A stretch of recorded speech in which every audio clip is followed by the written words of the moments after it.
Now I'm always looking for attractions to define a line of deer movement. A deer movement or a line of deer movement is something that I coined the phrase of many years ago, where it's just a connection of habitat features from food to waterhole to mock scrape to bedding to bedding. And a lot of times on a property, you're trying to keep those deer almost on your property like a NASCAR track, where they're turning your corners at a gradual corner. You don't have 90-degree corners in that line of movement. And really, it's not the deer will just run around your property like a loop.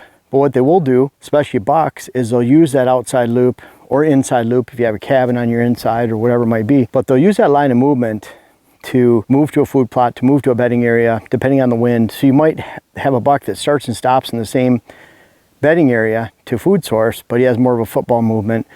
And a lot of times they use those lines of movement, so travel corridors that we're creating and how we're putting all those pieces together. So those attractions are really critical. And what I've seen, scouring 1,100 properties in 26 states and looking at every type of attractant there is, I started using mock scrapes on my own before I even had a business, and no scent because I really couldn't afford it at the time. And we've just discovered many huge strategies and tips and attractions when it comes to mock scrape and their ability to define movement. But I want to talk about water holes and mock rubs too, and which one's the best out of all of them and why. Well, right here, back here we have a water hole, and this is the water hole we're going to get rid of. We just have to punch a hole out through the back, drain this, and it's not in the right location. It's not by a stand location.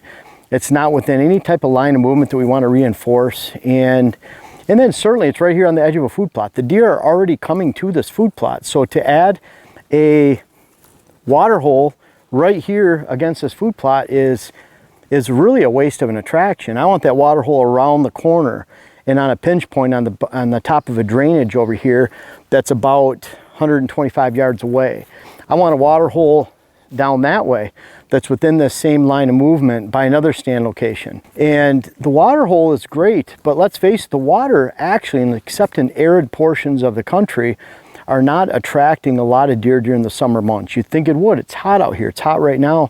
They'd come and get water all the time, but what they do is meet their moisture requirements by the green vegetation that they're eating all summer, the abundant green vegetation. That's why food plots are not at a premium during the summertime, because deer have everything they want during the summer in the northern portions. It's not a limiting time factor. There's a handful of states down to the southwest that are arid and have drought conditions during the summertime, and those deer need a lot more nutrition and green growth during the summertime if you can supply it. That is not the case in 75% of the north portion of the country that encompasses all the greatest whitetail states or the biggest whitetail state combinations, including New York, Pennsylvania, Michigan, Indiana, Illinois, Wisconsin, Minnesota, Iowa, Missouri. There's just a lot of these big whitetail states up top. You can include Kentucky, West Virginia, Tennessee, just a lot of whitetail states. And if I didn't say Pennsylvania, I'm sorry, but huge numbers of people, huge numbers of whitetail, and they don't need those summer forages. They don't need those water holes. Where water holes we start to see picking up, and we've had cameras on water holes since the mid-2000s, is in plastic tank water holes. The use really starts to pick up in October.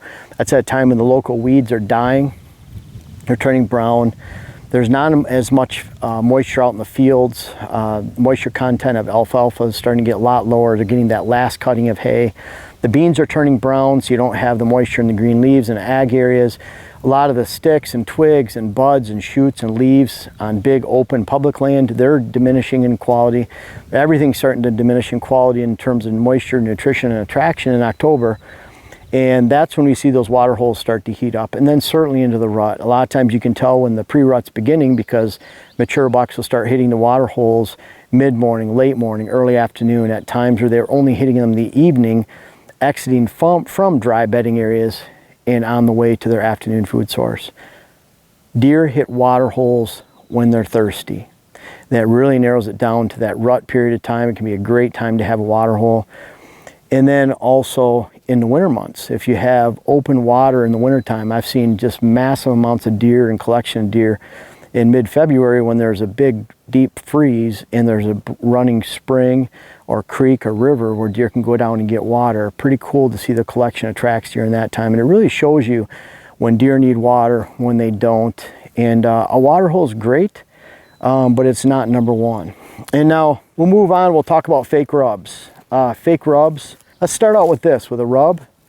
Most rubs that are made by bucks are only visited one time and created and rubbed on one time the entire deer season. We've had many rubs, giant rubs, and I have lots of clients, people that tell me this feedback on social media. People put a camera on a giant rub, you get 0 pictures, or you get 1 picture, 2 pictures. Even if you get 10 pictures on that giant rub over the course of a month, it's not enough for me to even bother making fake rubs. So I wish I could show you a fake rub out here just for the novelty. We might do that someday with maybe a mock scrape or water hole in the background to show the use of them. But a rub is something that typically applies and is used by bucks only. And most of the time where I see them working, it's right on the edge of a food plot. Again, the deer are already coming to the food plot. So if you have this bare cedar horizontal or vertical rubbing posts, they're going to come over and hit it, but they've already here. Those deer are already here. I've even seen people use mock rubs, mock scrapes out in a food plot, and it actually pulls deer away from their bow stand location, which is a big no-no. You want that right in front of your stand location. You want to be able to shoot that area. And so when I see mock rubs hit the most, they're just off to the side of a food plot.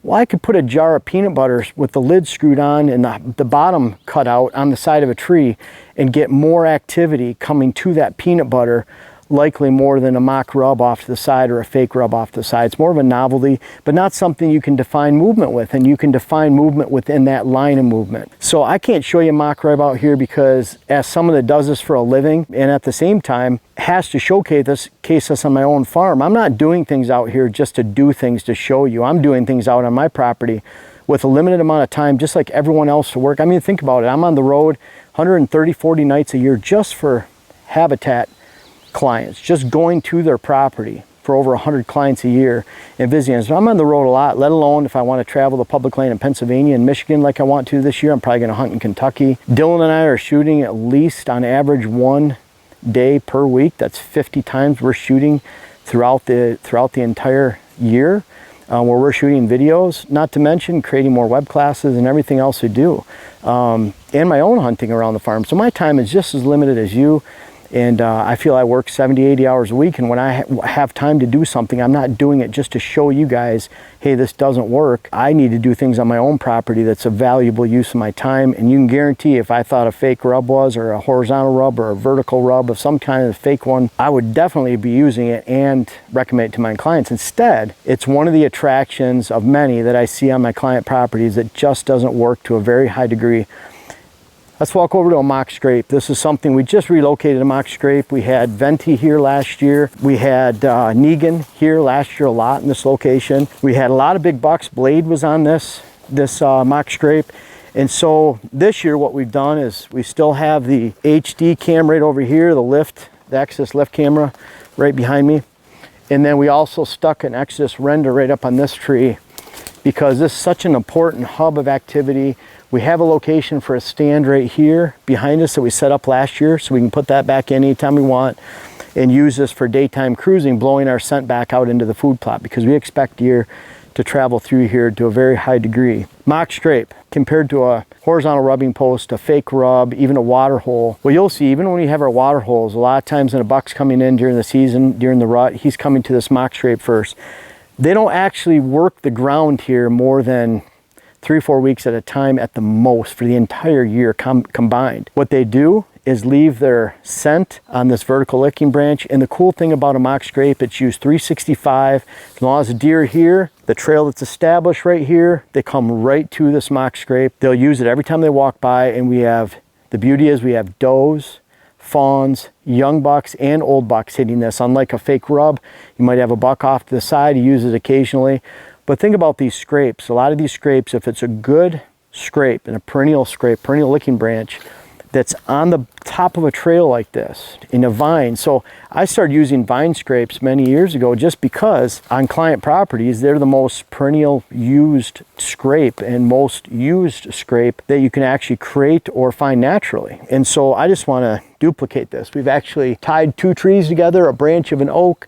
We've pushed these trees over together, tied them right up there. I call this a hoop scrape.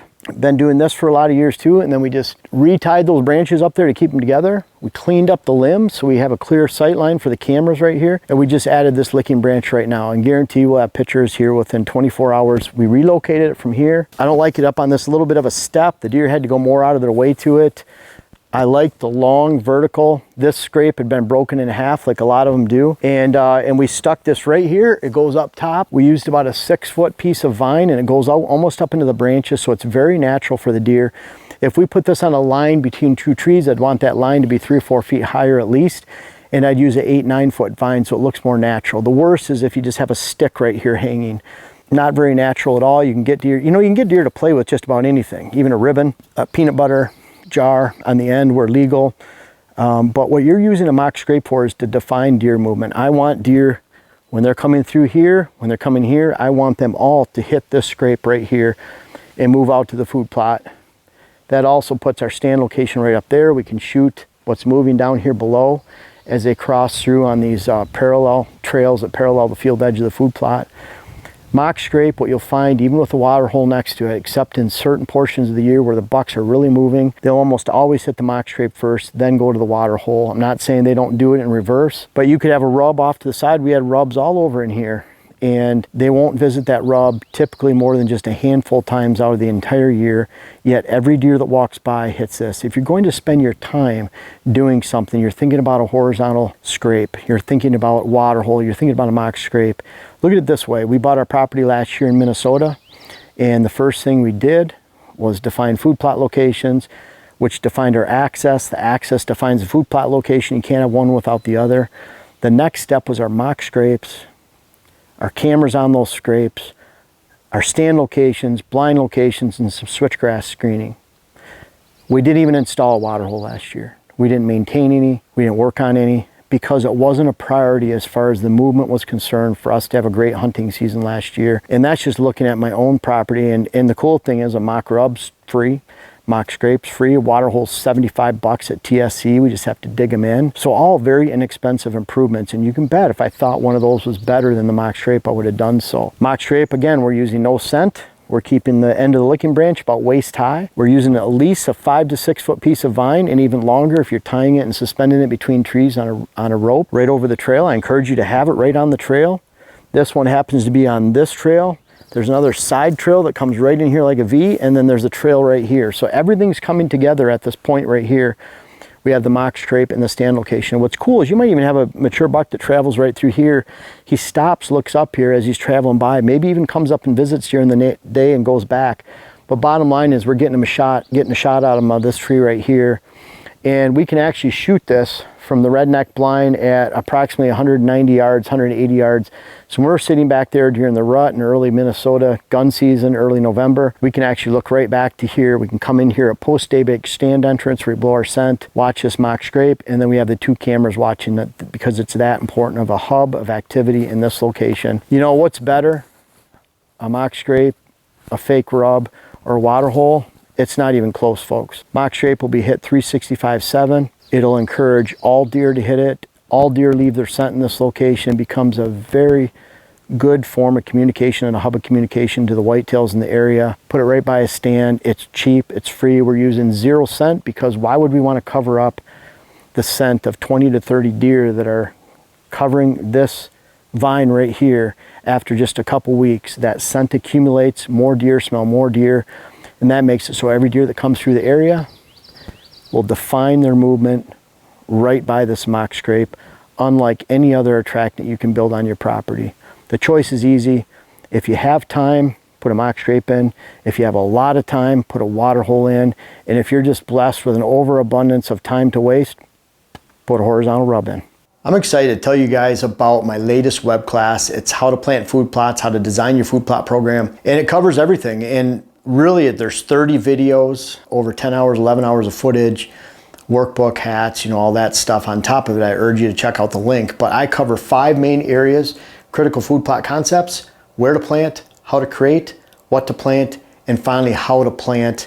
It takes you through that step by step so you can make your own decisions that apply to you and build a great, high quality food plot program this year, whether you have decades of experience or no experience at all.